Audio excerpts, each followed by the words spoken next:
We're going to begin here where I am in Washington this morning, where the fifth public hearing into the January 6th Capitol attack is going to get underway this afternoon. The House panel is expected to provide evidence that former President Trump tried to pressure his own Justice Department into investigating discredited claims of election fraud, all in a bid to overturn his 2020 loss to Joe Biden. NBC News legal analyst Danny Cevallos joins us now more this morning to help us preview what's ahead. So, Danny, in previous hearings, we heard about pressure from Trump on the former vice president, as well as pressure on election officials in key battleground states. Now it's the DOJ that's taking center stage. What are you looking for today, especially when we consider whether a crime has been committed?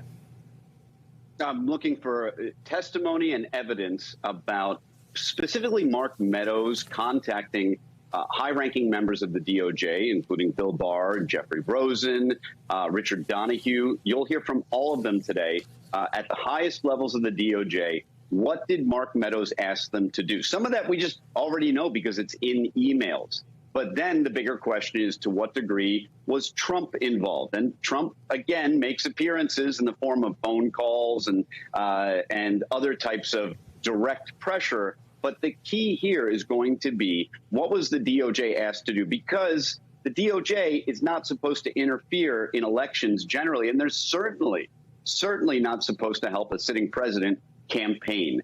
You're going to see a lot of norms violated today by Mark Meadows and the White House, essentially. And the question is whether those violations of norms rise to the level of a violation of criminal law. So, Danny, we know the House Select Committee and the Justice Department, they're both conducting separate investigations into the Capitol attack. The Washington Post now reports that yesterday the DOJ subpoenaed individuals in Georgia and in Arizona with connections to that alleged fake elector plot that we heard about in the Tuesday hearing. There has been some butting heads between the two lately, most notably on when it comes to sharing evidence. So help us understand the goal of these two inquiries. What is it they're each trying to accomplish? And are there areas where they overlap? And is that problematic?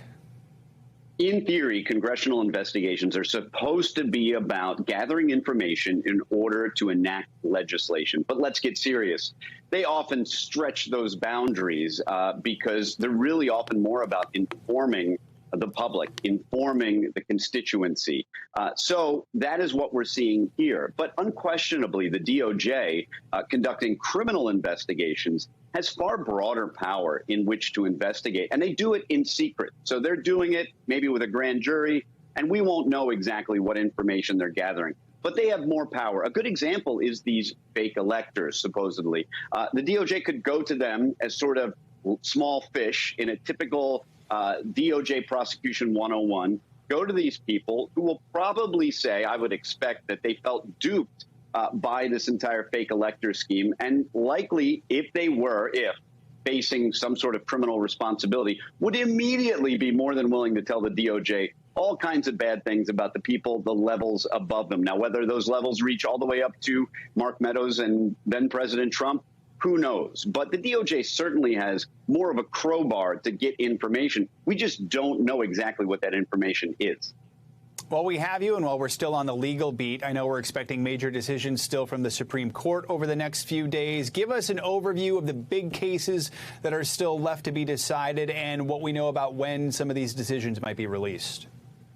We have a jubilee of issues still remaining that affect American life in general. We've got a gun case. We've got an EPA case. We've got a freedom of religion case. Perhaps the most interesting case is the Kennedy case, which involves a coach praying at halftime after a game. With this current composition of the Supreme Court, that makes a case likely, in my mind, to be a win for the coach, where I think in normal times, I don't think the coach wins here, because you have a case where, look, if it was a coach saying, hey, I was privately praying to myself at the 50-yard line, then you have an argument that, well, that's, private freedom of expression. But that doesn't appear to be what was happening here, at least according to pictures and other evidence. It may be the case that students, particularly players, felt pressured to join the coach. This is a very thorny issue with a number of different First Amendment freedoms that actually overlap and conflict with each other. So it'll be really interesting to see where the Supreme Court comes down on that case. And of course, like I said, you've got guns, you've got environmental protection. all kinds of really important cases. And of course, looming over all of it is the Dobbs case, the potential future of abortion in America. If that comes down today or tomorrow, it's going to be a bombshell.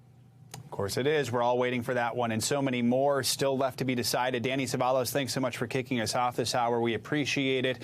And you can watch today's January 6th committee hearing starting at 2:30 p.m. Eastern right here on NBC News Now.